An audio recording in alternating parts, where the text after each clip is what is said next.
Have you ever just stopped and wondered how a platform as massive as Reddit actually works? I mean, a place with millions of communities, posts, and votes firing off every single second. It's kind of mind-boggling. Well, today we're going to do just that.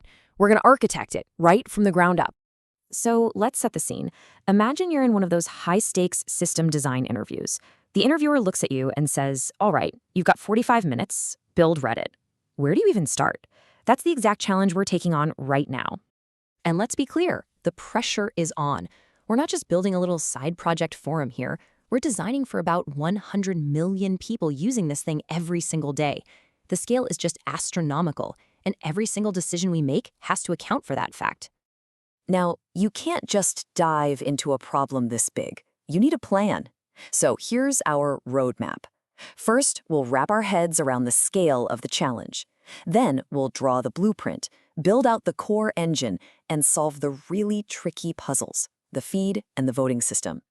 After that, we'll brace for massive crowds, and finally, we'll look at the complete final architecture.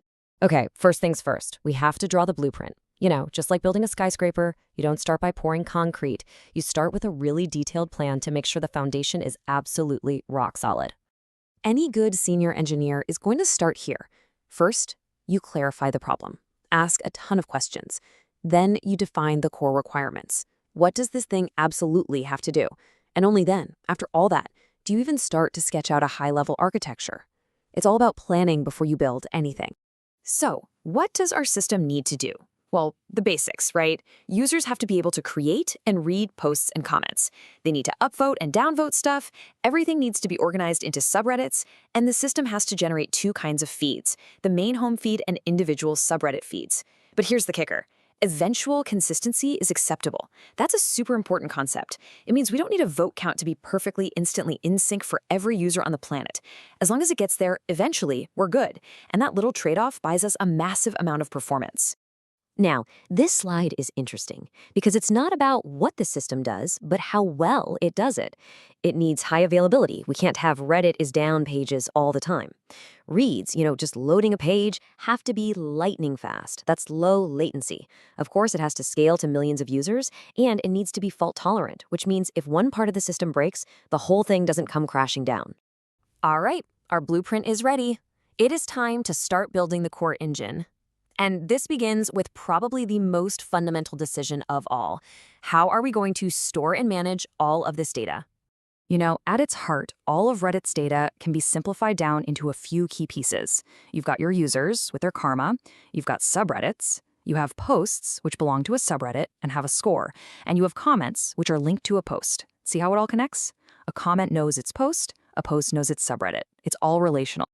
But here's where we make a really critical decision. We're not going to use just one type of database. For things that get written a ton, like posts and comments, we'll use a NoSQL database like Cassandra. It's built for huge write volumes and can scale out almost infinitely. But for user data, where data integrity is absolutely crucial, you can't have mistakes with usernames and passwords, we'll stick with a traditional relational database like Postgres. It's just safer.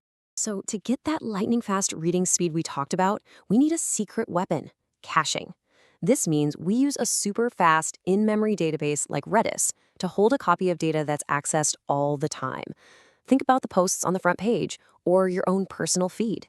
Instead of going all the way to the main, slower database every single time someone loads the page, we just grab it from the super fast cache. It is an absolute game changer for speed. Okay, the foundation is built. Now we get to the really fun part, the secret sauce that truly makes Reddit feel like Reddit. We're talking about generating the feed and somehow handling millions and millions of votes. So this is it, the famous formula that determines what's hot. It's not just about raw upvotes. It's this beautiful balance between popularity and time. The logarithm part means the first 100 upvotes matter way more than the next 100. And the timestamp part ensures that newer posts get a boost, which is what keeps the front page from getting stale. It's brilliant, really. So how do you build a home feed for someone who's subscribed to, say, 500 different subreddits? Well, the trick is you don't.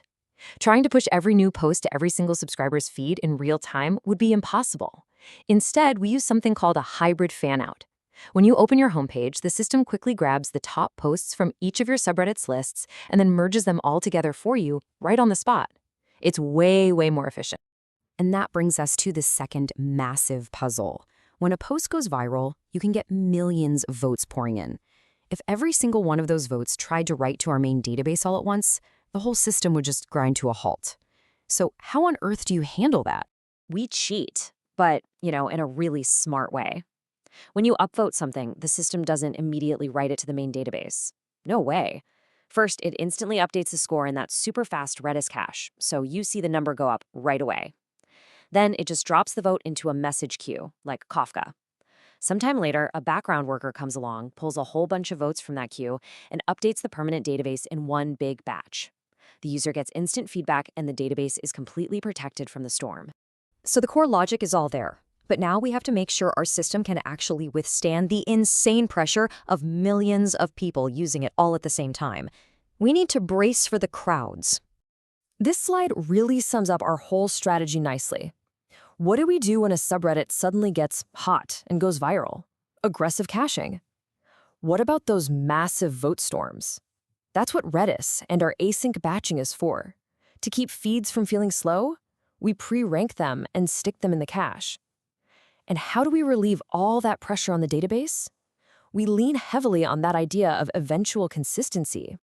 And these are the big industry standard tools we use to pull it all off. We use sharding, which is basically splitting our database up by subreddit so no single machine has to handle all the data. We use read replicas, which are just copies of the database, to handle the huge number of people who are just browsing.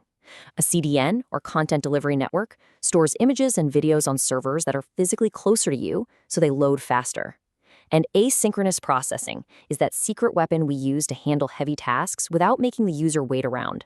So let's take a step back and put it all together.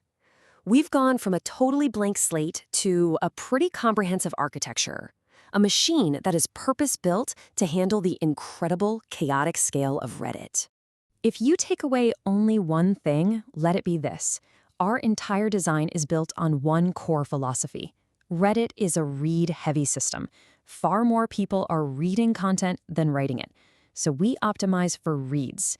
And we've fully embraced eventual consistency, deliberately trading perfect real-time data for massive speed and availability. And this really just boils it all down, doesn't it? The absolute core challenges were ranking the feed, handling all those votes, and dealing with hot subreddits. And we solve them with a powerful combo of caching, doing things asynchronously, and that clever hybrid fanout strategy. So, we've built the technical foundation, which is a massive achievement in itself. But it brings up an even bigger, maybe harder question. Once the machine is running smoothly, what's the real challenge? Is it managing the community and content through moderation? Or is it building a sustainable business on top of it all through monetization? That's something to chew on.